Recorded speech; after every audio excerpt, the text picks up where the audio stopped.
comienza el programa A través de la Biblia, un espacio de estudio y reflexión de la palabra de Dios en voz del hermano Claudio Bravo. Acompáñenos y viajemos juntos a través de la Biblia.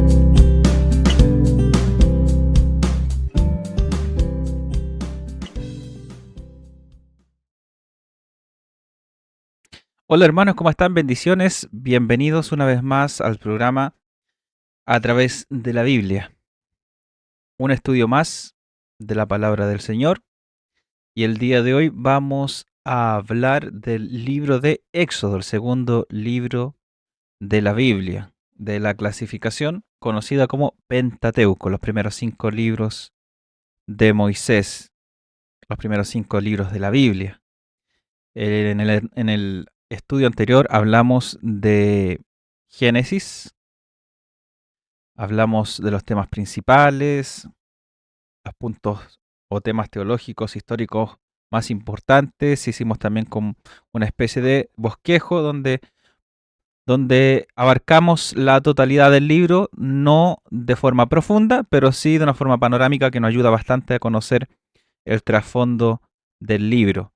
Y terminamos Génesis mencionando el hecho de que la familia de Jacob, después que se reúne obviamente con José, los hermanos de José se reconcilian con él, o José se reconcilia con sus hermanos, los lleva a vivir a Gosén, a Egipto, y se establecen ahí aproximadamente un grupo familiar de 80 personas. Así termina el libro de Génesis, con la familia de Jacob viviendo en Egipto. Ahora la historia cambia. Pasamos al libro de Éxodo y han pasado muchos años, más de 400 años, y la historia es totalmente distinta. Así que vamos a comenzar el estudio del día de hoy hablando del segundo libro de la Biblia, Génesis. Así que comenzamos en primer lugar hablando un poquito del autor. Ya esto no vamos a profundizar mucho como lo hicimos en la introducción al Pentateuco, porque ya hemos dicho que nuestra postura, la postura que nosotros vamos a ver a lo largo de los estudios, en este caso del Pentateuco, es considerando a Moisés como el autor. Esa es la postura tradicional, conservadora, y ya vimos varios puntos, argumentos que nos hablan de Moisés como el autor. Vamos a hacer un repaso de esos argumentos. Tenemos argumentos que en el propio libro en el propio Pentateuco se menciona a Moisés escribiendo los acontecimientos que en él se describen. Por ejemplo, tenemos Éxodo 24:4 que dice: y Moisés escribió todas las palabras de Jehová. Éxodo 17:14 nos dice que Dios le dijo a Moisés: escribe esto para memoria en un libro. También tenemos textos fuera del Pentateuco como Malaquías 4:4 que nos dice: acordaos de la ley de Moisés, mi siervo. Aquí Jehová hablándole al pueblo. Y en el Nuevo Testamento también tenemos el mismo testimonio de Jesucristo expresándose acerca de Moisés. Dice: porque si creyeseis a Moisés, me creeríais a mí. Juan 5:46. Ahí Jesucristo está hablando, se está refiriendo al cuerpo de textos, al Pentateuco, pero se refiere a ellos con el nombre de Moisés, dando esa autoridad que Moisés tenía sobre el Pentateuco como autor. Aunque algunos críticos modernos sostienen teorías documentarias, como la hipótesis documentaria, ¿se acuerdan cuando hablamos en la introducción al Pentateuco?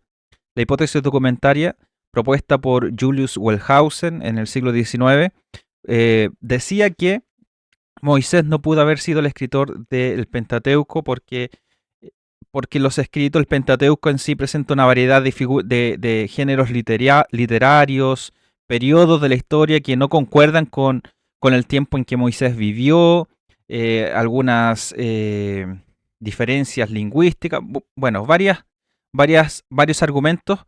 Y ellos planteaban la idea, o la alta crítica planteaba esta forma de estudio crítico de la Biblia, planteaba la hipótesis documentaria, o sea, que el compilador del Pentateuco, que para ellos no fue Moisés, lo que hizo fue tomar de varias fuentes, ¿se acuerdan? La fuente J, Yavista, la fuente E, la Eloísta, la fuente JED, la D, Deuteronomista, y la JP, la fuente sacerdotal.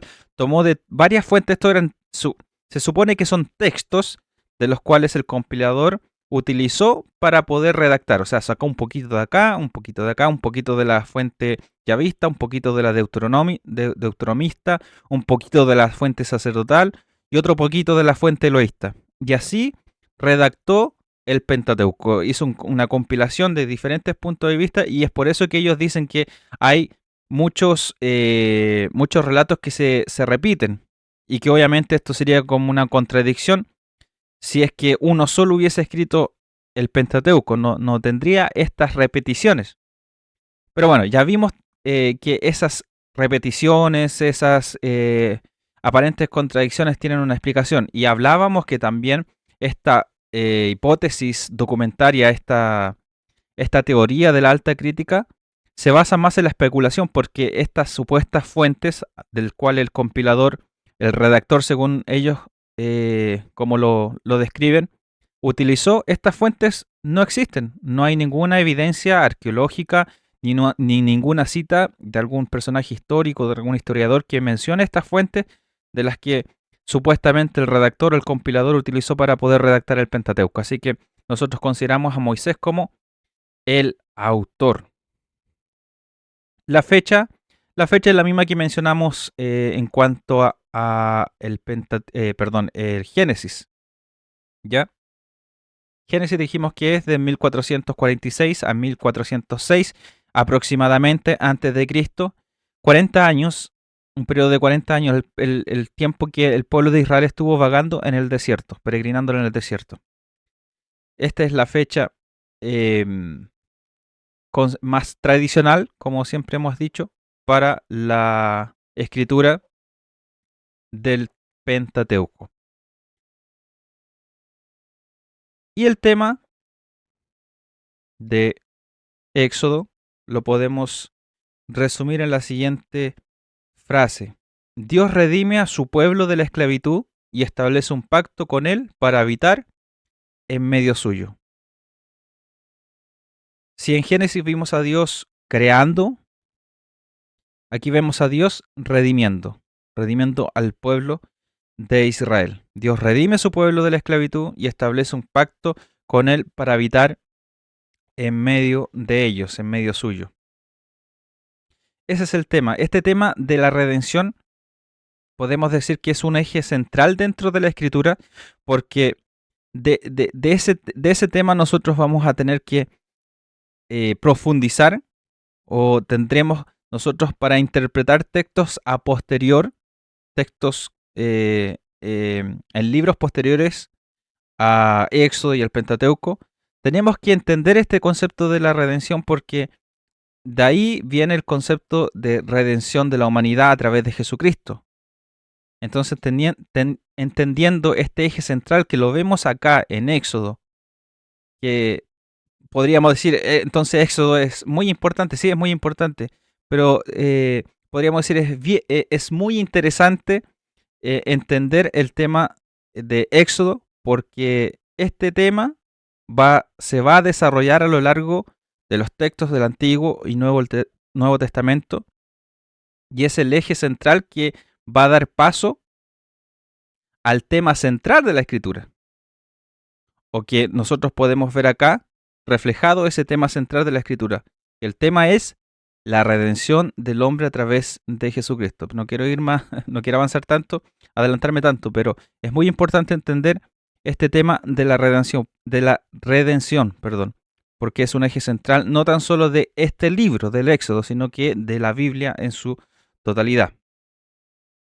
Así que comenzamos a ver una serie de temas importantes, temas históricos y teológicos que nosotros vamos a encontrar en el libro de Éxodo. Vamos a ver un total de 8 temas.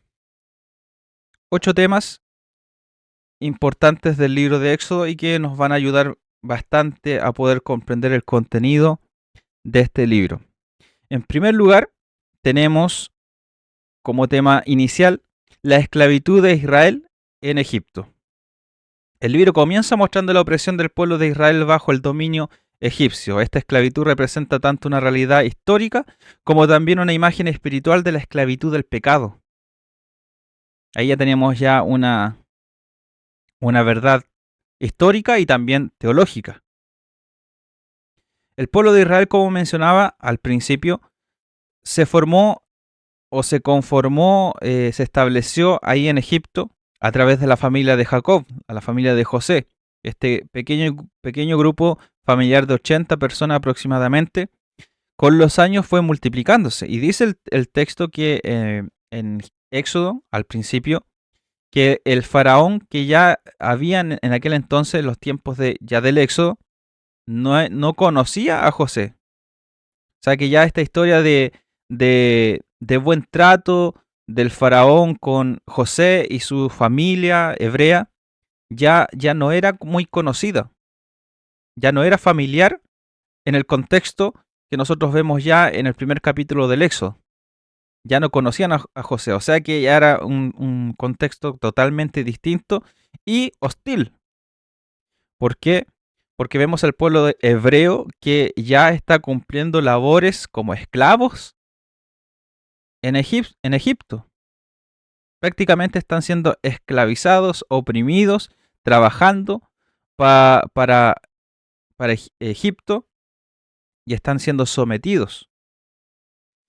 Y en los primeros capítulos nosotros vamos a ver este contexto de esclavitud, la esclavitud de Israel en Egipto. Pero esto también nos da un importante, podemos decir, una importante lección espiritual que nosotros vamos a ver desarrollado, porque este tema de el pueblo de Israel en Egipto, la opresión, la esclavitud, la redención, todos estos temas que estamos mencionando los vamos a ver desarrollado ya en un contexto espiritual. En el Nuevo Testamento vamos a ver un contexto espiritual de todos estos acontecimientos históricos.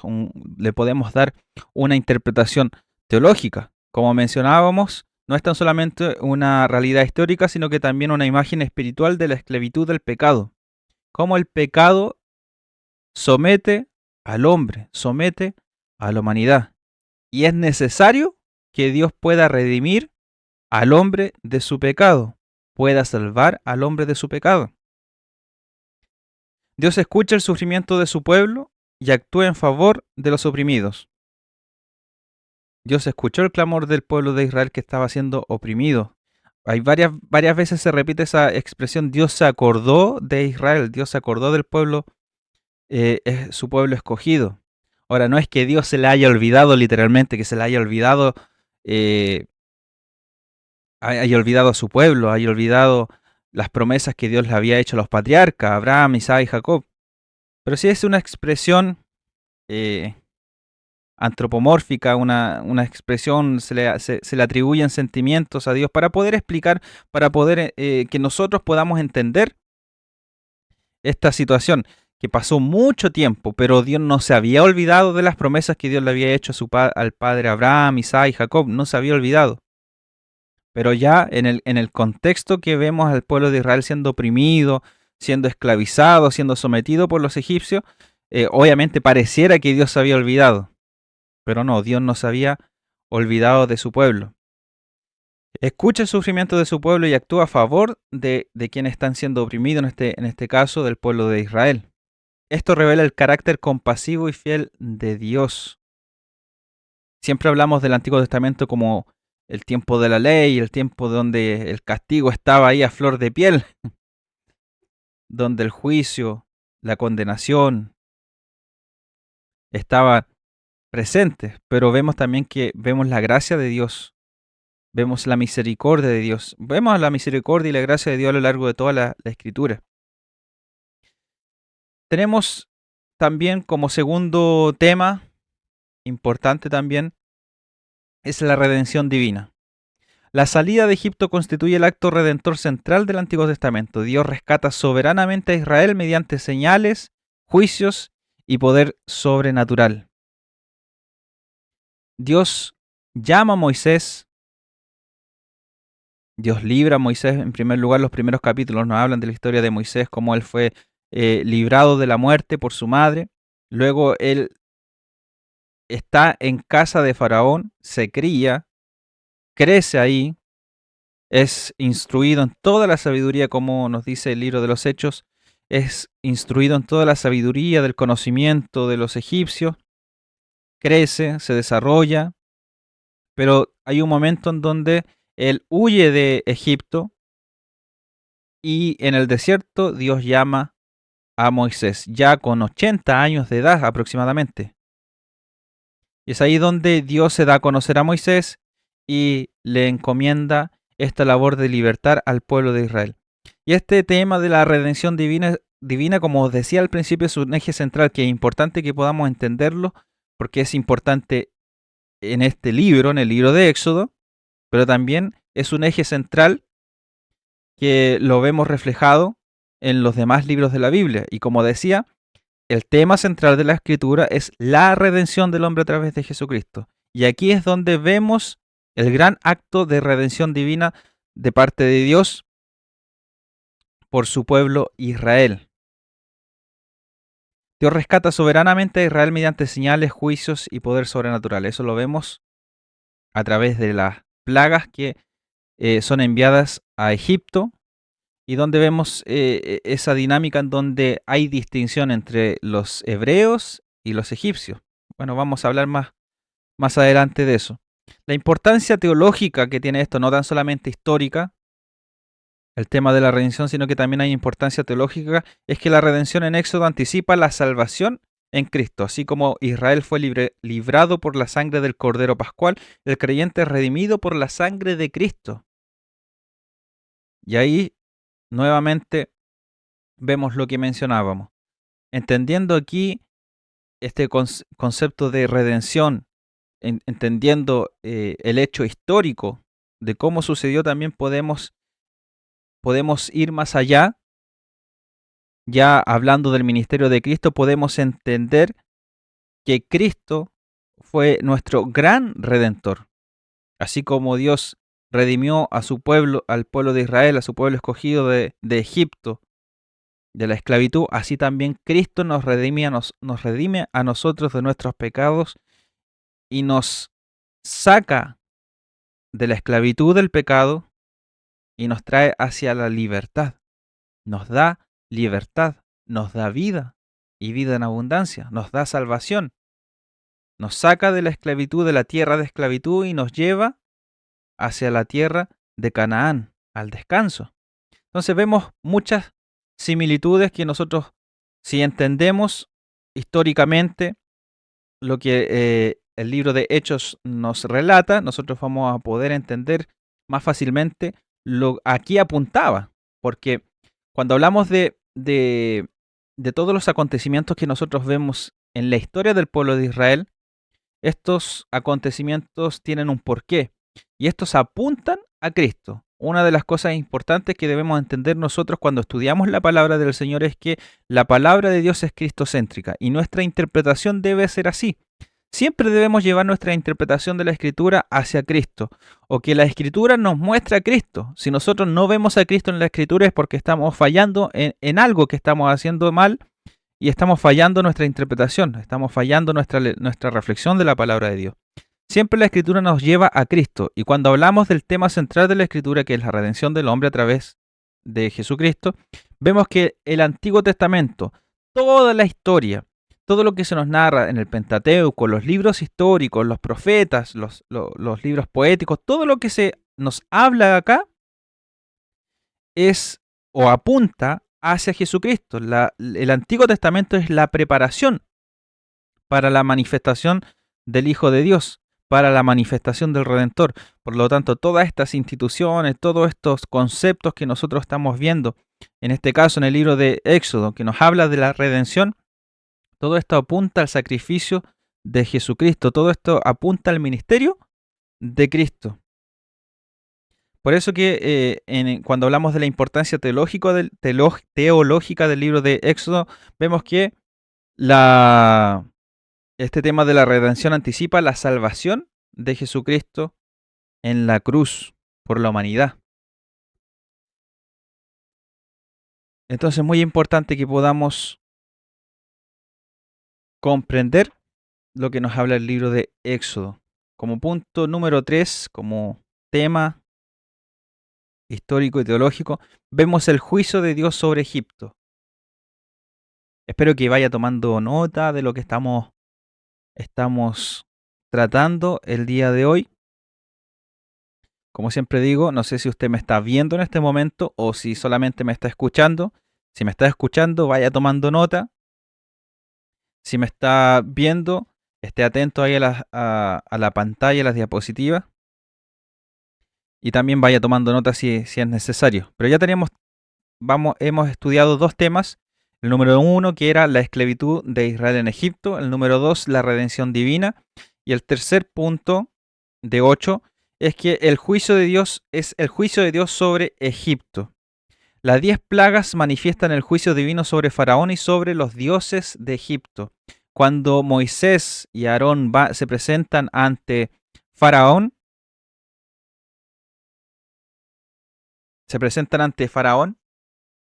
vemos que Faraón endurece su corazón. Y ahí podemos ver otro tema también, que es la soberanía de Dios. Pero vemos que Faraón endurece su corazón, y a causa del endurecimiento de su corazón, Moisés va enviando, o por mano de Moisés, Dios envía diferentes tipos de plagas, de señales, que en este caso fueron juicios para Egipto, por la dureza del corazón de Faraón, que no dejaba ir al pueblo de Israel, no los dejaba en libertad.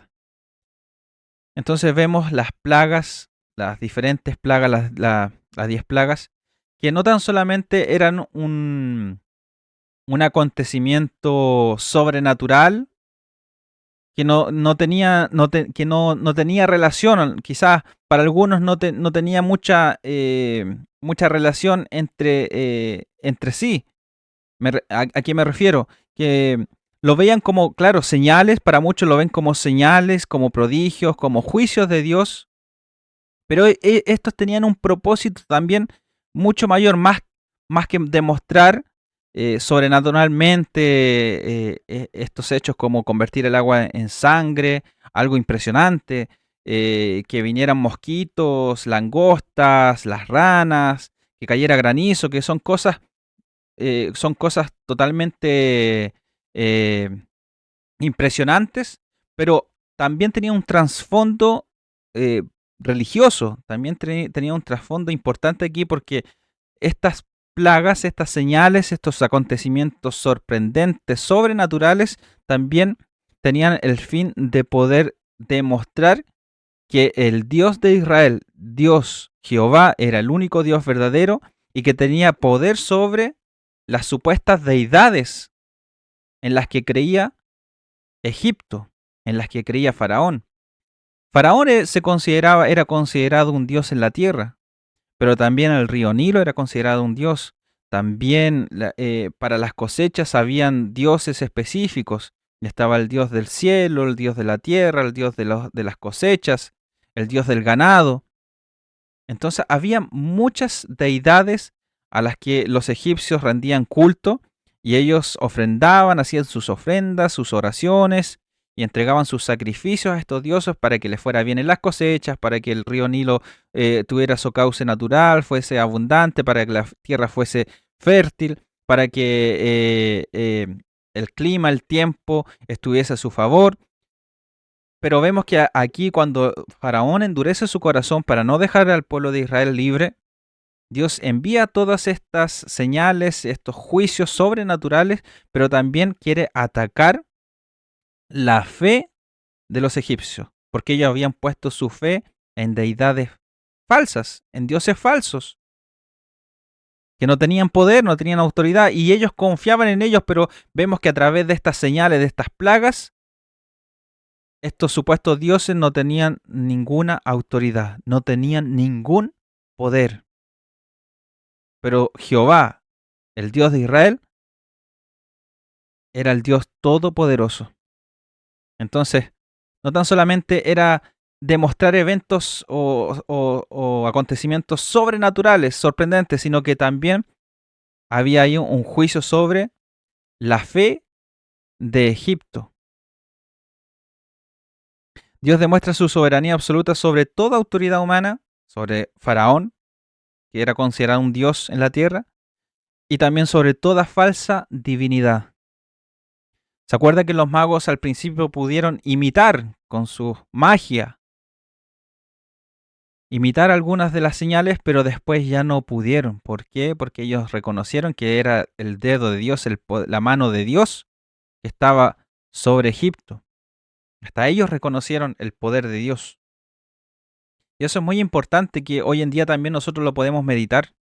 Hoy en día la gente pone su fe, pone su confianza en tantas cosas, en hombres, en instituciones, en religiones, en la política, en muchas cosas.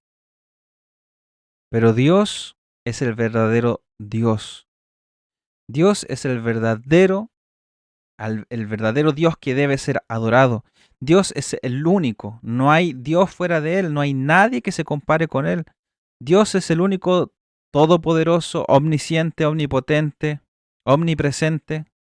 Él es como dice la Escritura, Él es el camino, la verdad y la vida. Él es todo. Nadie se puede comparar con el poder de Dios. Y eso es lo que hoy en día nosotros debemos hacer, predicar de la palabra de Dios, predicar la verdad, para quitar esa venda de los ojos del mundo, de la humanidad. Quizás no hoy en día con eventos sobrenaturales, con plagas, con granizo, ni como lo vemos aquí en el libro de Génesis, pero sí hablando de la palabra de Dios. Hablando de la palabra de Dios, presentando a Cristo como el camino a la salvación, como quien nos redime de nuestros pecados. Hoy en día el mundo tiene su confianza en muchas deidades falsas. Y no hablo solamente, y no hablo de idolatría muchas veces religiosa, sino que muchas veces el dinero, la fama, lo material, son un dios para las personas. Bueno, sigamos más adelante para no quedarnos pegados ahí en ese tema. Como punto número 4 tenemos también el tema de la Pascua. Aquí es donde se establece esta fiesta importante del pueblo de Israel. Una de las fiestas más importantes del pueblo de Israel, porque aquí es donde el pueblo de Israel sale de Egipto. Israel es liberado. Y Dios le ordena al pueblo de Israel que después de la última plaga, que la última plaga fue la muerte de los primogénitos, que el pueblo de Israel se preparara, ¿cierto? Comieran panes sin levadura y también que tenían que comer un cordero, sacrificar un cordero, comerlo esa noche, cuando el ángel de la muerte, el destructor iba a pasar por cada hogar de, de, de tanto del pueblo de Israel, de los hebreos, como también de los egipcios, pero Dios les ordenó al pueblo hebreo que con la sangre de aquel sacrificio, de aquel cordero pascual, pudieran pintar los dinteles, los marcos de las casas, para que el destructor, para que la muerte no llegara a aquel lugar. Si había sangre de aquel cordero en aquel hogar, la muerte no iba a llegar en ese hogar. Pero si no había sangre, entonces la muerte iba a entrar e iba a tomar la vida del primogénito del hogar. Y así fue. Así fue. Desde Faraón hasta las bestias, dice la Escritura, los animales. Todo primogénito murió quien no estaba bajo techo, no estaba bajo el techo de la casa que estuviera pintada con la sangre del cordero. Y ahí vemos que Dios instituye esta ceremonia o esta fiesta, que es una de las fiestas más importantes del pueblo judío, del pueblo de Israel, la Pascua. Y también esta, esta fiesta prefigura también el sacrificio de Cristo, prefigura el ministerio de Cristo. 1 Corintios 5:7 nos dice, porque nuestra Pascua, que es Cristo, ya fue sacrificada por nosotros. Ya en el Evangelio nosotros vemos cómo Cristo muere por nuestros pecados, su sangre es derramada en la cruz por nuestras culpas, por nuestros pecados, y a través de esa sangre, quien cree en Él, quien ve a Cristo, quien viene a Cristo, es cubierto por esa sangre, y Dios le da este regalo de la vida eterna, de la salvación, del perdón de sus pecados, y pasa de ser un esclavo del pecado, un esclavo de la maldad, pasa a ser un hijo de Dios. Por eso dice la Escritura que cuando Juan el Bautista vio a Jesucristo, que venía hacia él, él dijo, he aquí el Cordero de Dios que quita el pecado del mundo. Por eso es importante, como les decía al principio, entender todos estos conceptos ahora que estamos viendo en el libro de Éxodo, todos estos acontecimientos históricos que nos hablan de una verdad teológica que la vemos reflejada especialmente en el ministerio de Cristo. Cristo, nuestro Cordero Pascual, que murió en la cruz por nuestros pecados. Él fue el sacrificio perfecto. Y la Escritura nos enseña que Cristo muere en esta fecha, en la fiesta de la Pascua. La última cena, que nosotros conocemos como la última cena, era la celebración de la Pascua, de este acontecimiento de la salida del pueblo de Israel de Egipto. Y Jesucristo muere en esta fecha y se convierte en nuestro sacrificio que nos dio vida, que nos dio salvación, que nos dio redención de nuestros pecados. La salvación se obtiene mediante la sangre del sacrificio de Jesucristo. Punto número 5. Tenemos el pacto en el Sinaí, y este otro punto también es uno de los ejes centrales del Antiguo Testamento, de la Escritura, un, un- un punto importante en la tradición judía. ¿Se acuerda cuando hablábamos del Pentateuco, de la Torá, de los primeros 5 libros? Porque aquí se nos presenta la entrega de los 10 mandamientos. Esta ley que nos habla acerca de Dios, de su santidad, de sus principios, de sus valores, de los valores que nos enseña a nosotros, de cómo nosotros debemos comportarnos, qué es lo que Dios espera de nosotros. Todo lo vemos aquí. Entonces vemos que el pacto en el monte Sinaí es un acontecimiento importante para el pueblo de Israel, porque aquí Dios pacta con el pueblo de Israel, le entrega los 10 mandamientos. Éxodo capítulo 19, capítulo 20, vemos este acontecimiento donde la presencia, después de que el pueblo de Israel sale de Egipto, va por el desierto y llega al monte Sinaí, donde mismo Dios llama a Moisés en la zarza ardiente, aquí lo trae nuevamente, y aquí es donde Dios le entrega los 10 mandamientos al pueblo de Israel. ¿Cuál es la importancia teológica de este evento, de este acontecimiento histórico para el pueblo de Israel? La ley revela el carácter santo de Dios. Por eso toda esta ordenanza. Porque Dios es santo, el pueblo de Israel también debía comportarse de forma santa, debía comportarse de forma correcta, debía comportarse de acuerdo a la voluntad de Dios, a los parámetros de Dios, a la normativa divina. Nos presenta el carácter santo de Dios, la necesidad de obediencia. Si obedecemos los mandamientos de Dios, si el pueblo de Israel obedecía los mandamientos de Dios, iba a recibir las bendiciones de parte de Dios. Era algo muy sencillo. El que obedece es bendito, pero el que desobedece sufrirá lamentablemente las consecuencias. Pero todo esto para estar a la altura del Dios santo, del Dios poderoso, que los libró de la esclavitud de Egipto. Sean santos porque yo soy santo. Si ustedes quieren acercarse, y si yo quiero acercarme a ustedes tienen que vivir en santidad. Entonces, revela el carácter santo de Dios, la necesidad de obedecer, y la identidad del pueblo del pacto. Una de las distinciones del pueblo de Israel, que el pueblo de Israel era simplemente, ni siquiera era una nación, un pueblo cuando Dios lo escoge, o cuando Dios los saca de Israel. Era una muchedumbre de personas, unas, algunas tribus, ¿cierto? Las 12 tribus de Israel. Pero no estaban conformadas como una gran nación, no eran grandes ni sublimes como Babilonia, como Egipto, como naciones posteriores como los griegos, como los persas, como los asirios. No, no eran la gran cosa, podríamos decir. Pero el hecho de que Dios pactara con ellos, que Dios hiciera un pacto con ellos, el Dios verdadero, el único Dios, el Dios todopoderoso, el creador de los cielos y la tierra, eso le daba una identidad totalmente distinta. Lo hacía distinto a todos los demás.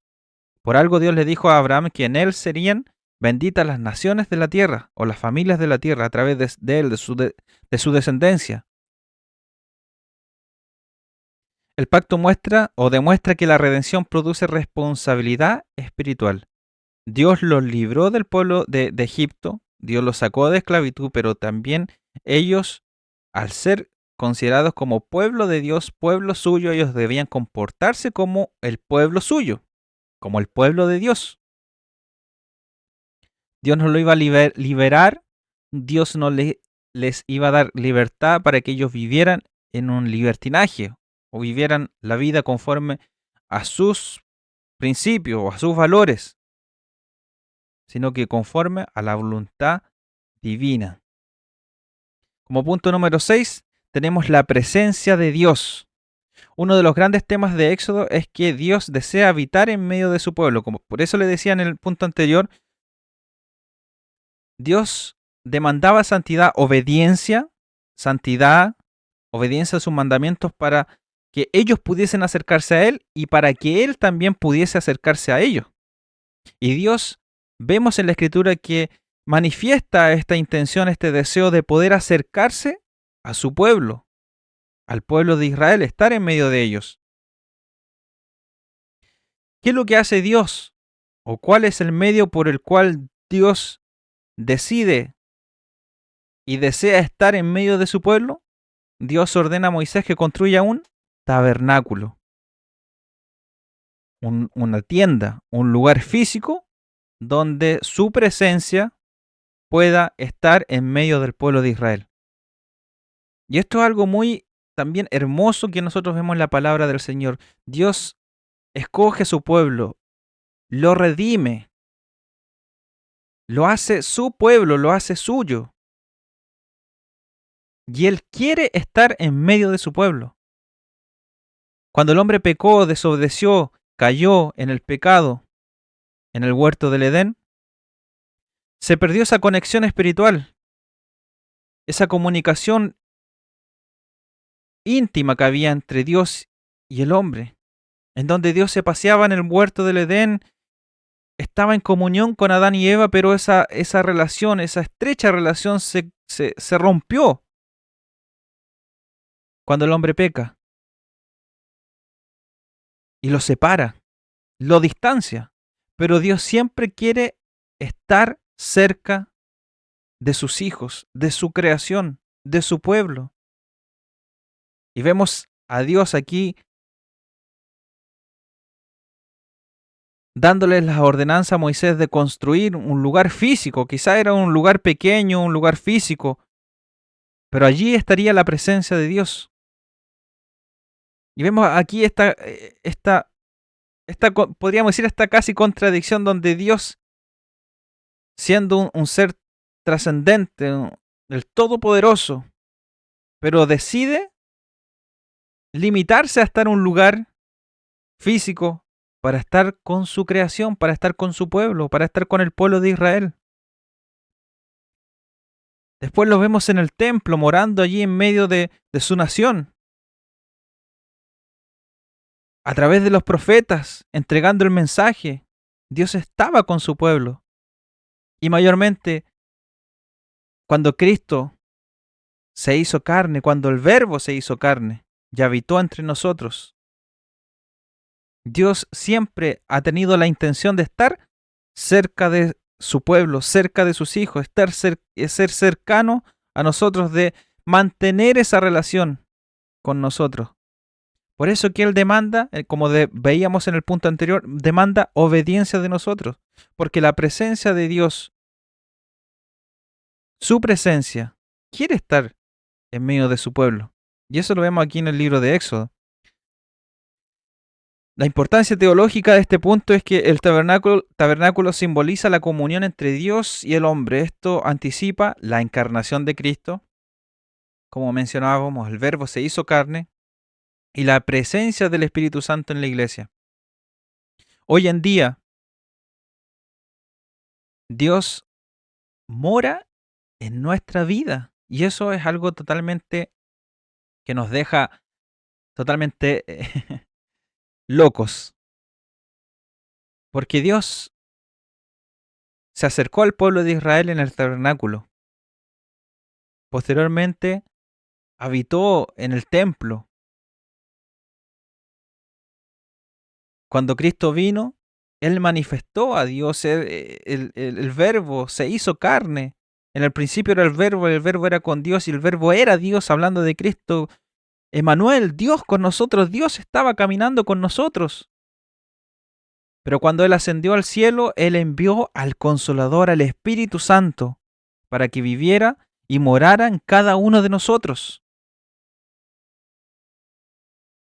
Entonces vemos que este punto también es muy interesante porque aquí podemos ver el Evangelio, si vemos a Cristo, por eso le mencionaba hace un rato atrás que cuando veamos la Biblia, cuando estudiemos la Biblia, veamos a Cristo en la Biblia. Cuando leamos viendo a Cristo, pensando en Cristo, porque de Cristo nos habla la palabra de Dios. Siguiendo con estos temas,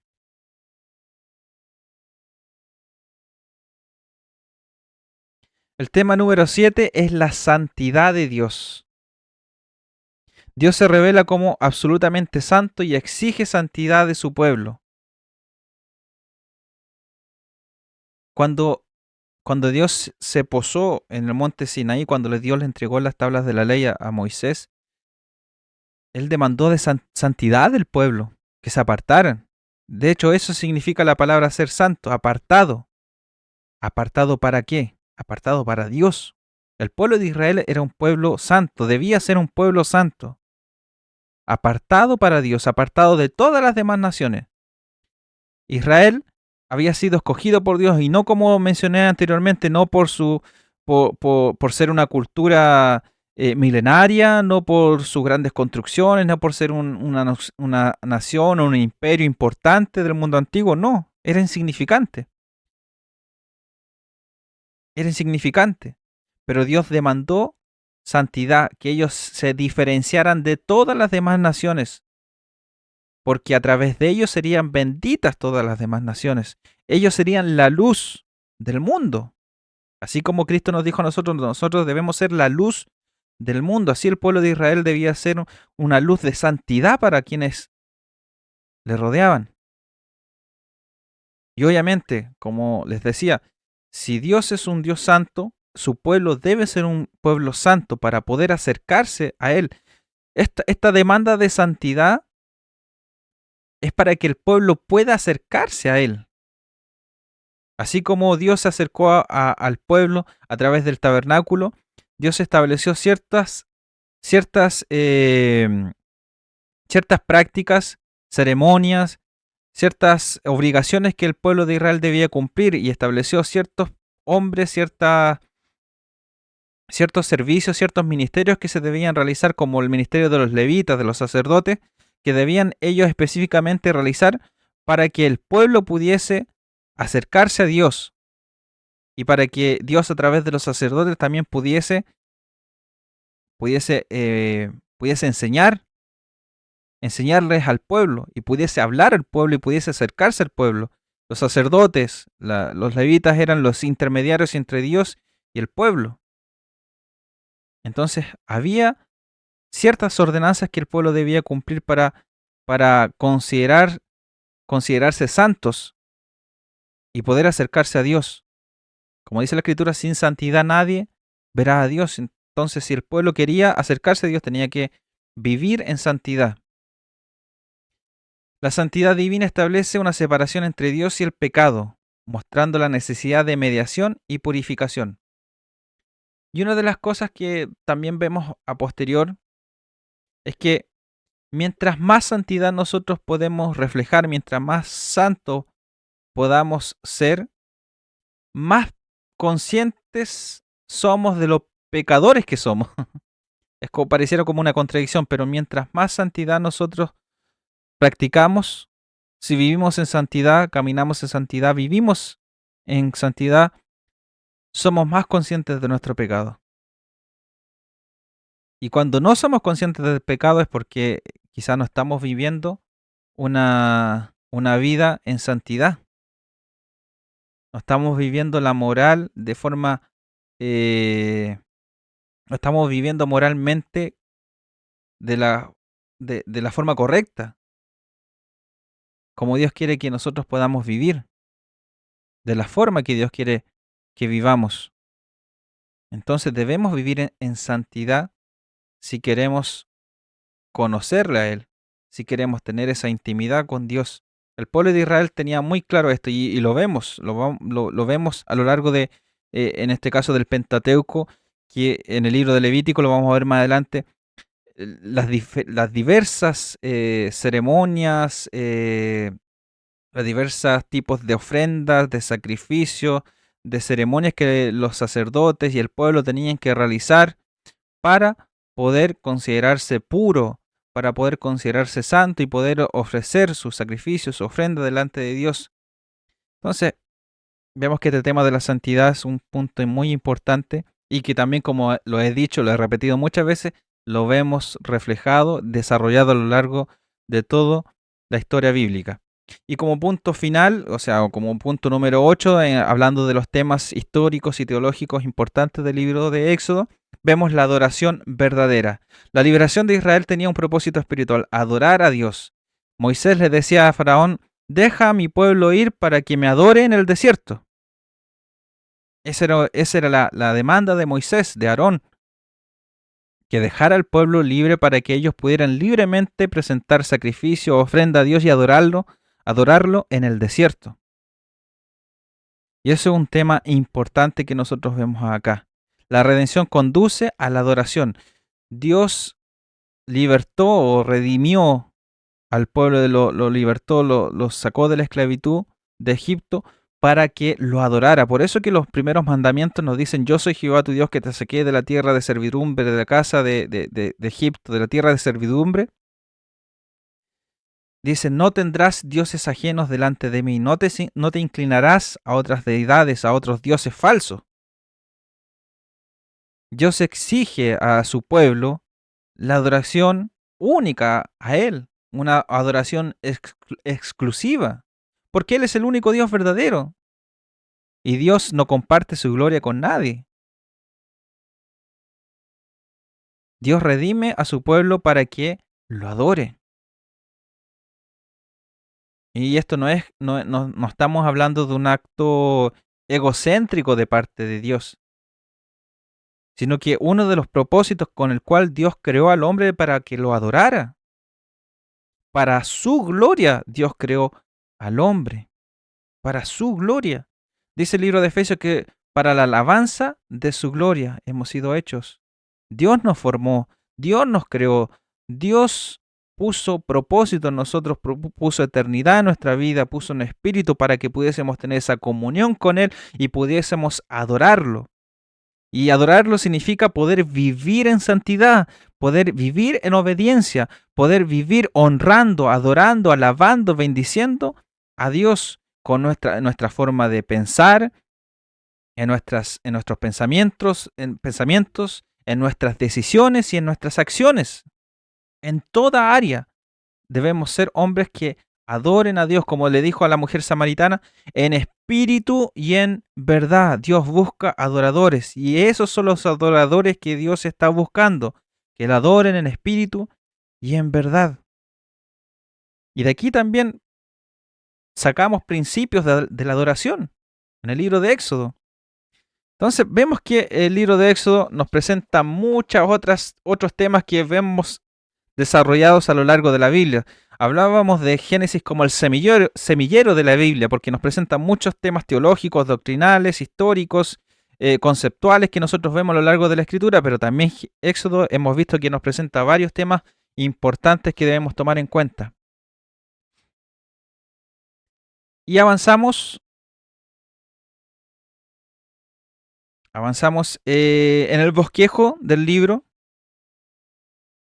Ya nos quedan 10 minutos. Y vamos a avanzar en el bosquejo del libro.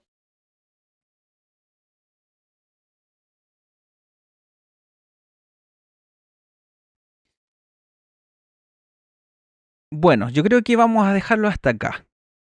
Porque para avanzar en el bosquejo del libro igual nos queda bastante.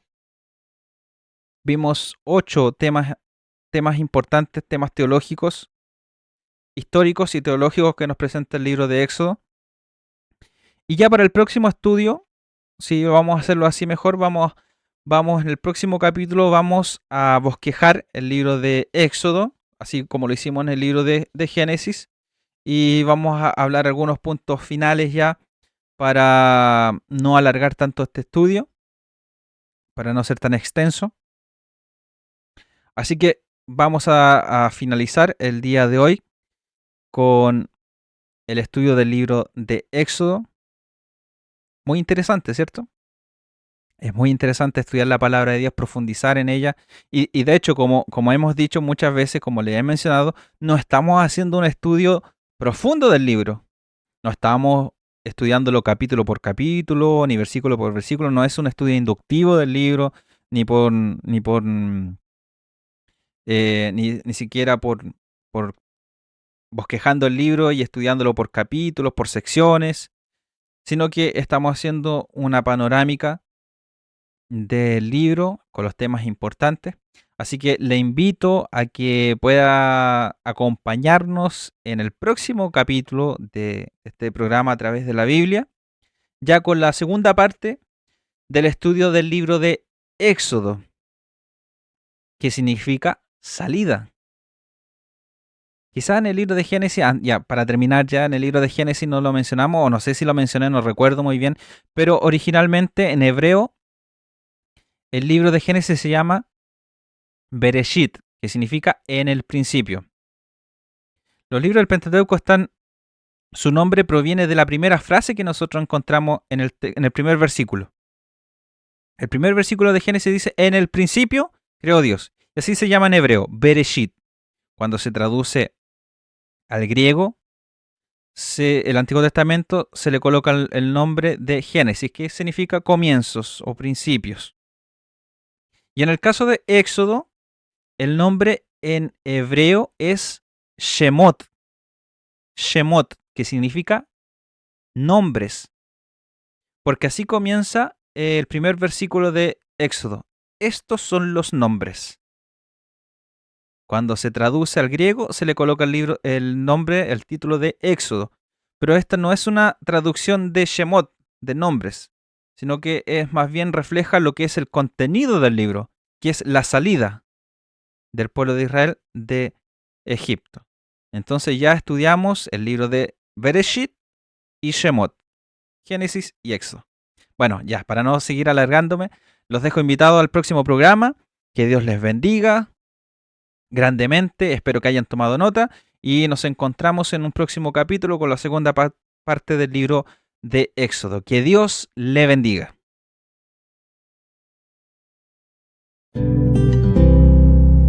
Esto fue A través de la Biblia, un viaje de conocimiento y pasión por el estudio de la palabra de Dios. Nos encontramos en un próximo programa. Que Dios les bendiga.